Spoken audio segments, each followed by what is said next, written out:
There is a question most people never think to ask, not because it isn't important, but because the answer seems obvious. Why do humans need other people? And the answer most people reach, without really examining it, is something about happiness, about fulfillment, about life being richer and warmer and more meaningful when it is shared. All of that is true, but it is not the real answer. The real answer is older than happiness, older than meaning, older than any of the reasons we consciously give ourselves for why connection matters. And it lives not in your emotions or your values or the stories you tell yourself about what a good life looks like. It lives in your biology. In the literal, physical architecture of a brain that was never designed to function alone. And once you see it at that level, the way you understand your own need for other people changes completely. Let's start with something that happened in the 1950s. A researcher named Harry Harlow wanted to understand what infant monkeys needed most. The prevailing assumption at the time was simple. Babies need food, and whoever provides the food becomes the attachment figure. Comfort, connection, the need for closeness, these were considered secondary. Nice to have, not fundamental. So Harlow built two surrogate mothers. One made of wire, fitted with a bottle that provided milk. One made of soft cloth, that provided nothing nutritional at all. And he watched what happened. The infant monkeys went to the wire mother to eat, and then they went directly back to the cloth mother. They clung to the soft one. They pressed against it. They ran to it when something frightened them. When a strange object was placed in the enclosure and the infants panicked, they didn't run toward the source of food. They ran toward the source of comfort. When the cloth mother was removed entirely, the infants didn't adapt. They froze. They rocked. They stopped exploring. They stopped playing. Some stopped eating even when food was available. The need for connection was not secondary to survival. It was survival. And what Harlow demonstrated in those infants, your brain is demonstrating in you every single day. But here is the layer most people never reach. Because the need for other people isn't just emotional, it is structural. Your brain was not designed to finish developing inside the womb. Unlike most animals, which are born with nervous systems largely complete, the human brain arrives in the world profoundly unfinished. At birth, it is roughly 25% of its adult size. The remaining 75% develops outside the womb, in the world, in relationship, in the presence of other people. And this was not an accident of biology. It was a strategy. The human brain is so complex, so densely connected, so metabolically expensive, that finishing its development inside the womb would require a pregnancy too long for the human body to sustain. So evolution made a different choice. It outsourced the finishing of the brain to the environment. And the most critical part of that environment, the element that the developing brain requires above almost everything else, is other people. The neural circuits that govern attention, emotion regulation, stress response, and the capacity for connection are not fully formed at birth. They are built gradually, through thousands of repeated interactions with other human beings, through being soothed when distressed, through being seen when present, through the specific, irreplaceable experience of having your internal state recognized and responded to by another mind. Without that, the circuits don't develop normally. This is not a metaphor. Studies of children raised in severe deprivation, in institutions where physical needs were met but consistent human connection was absent, found measurable, structural differences in brain development. Smaller overall brain volume. Reduced activity in regions responsible for emotional regulation. Disrupted stress response systems that persisted decades into adulthood. The brain literally builds itself differently depending on whether other people are present. Other people are not an addition to your biology, they are an ingredient of it. Hold that thought, because there is a second way the brain uses other people that goes even deeper than development. And this one is running right now. Inside you, in a way you have probably never noticed. Your nervous system does not regulate itself, not fully, not alone. There is a process that researchers call co-regulation. The idea is this. When two people are in close proximity, their nervous systems influence each other directly. Physiologically, below the level of thought or intention, a calm nervous system in close proximity to a dysregulated one pulls it toward calm. An anxious nervous system can elevate the stress response of someone nearby without a single word being spoken. This happens through multiple channels simultaneously. Voice, facial expression, touch, even breath. When you feel genuinely soothed by the presence of someone you trust, not by what they said, not by the advice they gave, but simply by the fact of being with them, That is co-regulation.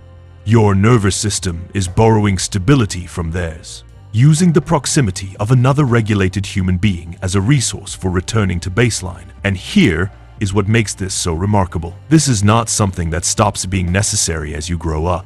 The research shows that the need for co-regulation persists across the entire human lifespan. Adults in stable, secure relationships show measurably lower cortisol levels, lower blood pressure, lower inflammatory markers, faster recovery from physical illness, better immune function. Not because relationships are pleasant, because the nervous system of another person is one of the most powerful regulatory tools your own nervous system has access to. When chronic loneliness produces measurable physical deterioration, it is not metaphorical. The regulatory resource is gone, and the body pays the cost. But here is where the hidden reason becomes fully visible. Because co-regulation and structural development are still not the deepest answer, there is one more layer, and it is the one that explains something about the nature of the human mind itself. Your brain cannot fully know itself alone, not because of a limitation in intelligence or self-awareness, but because of the way human consciousness was built. The part of your brain responsible for self-perception, for understanding who you are, and what you feel, and what you want, and what matters to you, was designed to work in dialogue, not in isolation. When you put an experience into words for another person, you are not simply describing something that already exists inside you in finished form. You are completing it. The act of articulating your inner experience to another mind forces a level of organization and clarity that internal thought alone rarely produces. You have probably felt this. The way a feeling you couldn't name becomes nameable in the process of trying to explain it to someone who is genuinely listening. The way a problem that felt impossibly tangled becomes clearer the moment you begin to describe it out loud. The way you sometimes discover what you actually think in the middle of saying it. This is not a social nicety. This is a cognitive process. The human mind reaches levels of self-understanding in genuine conversation that it cannot reliably reach in solitude. And this is why isolation doesn't just feel lonely. It feels, over time, like a kind of cognitive fog.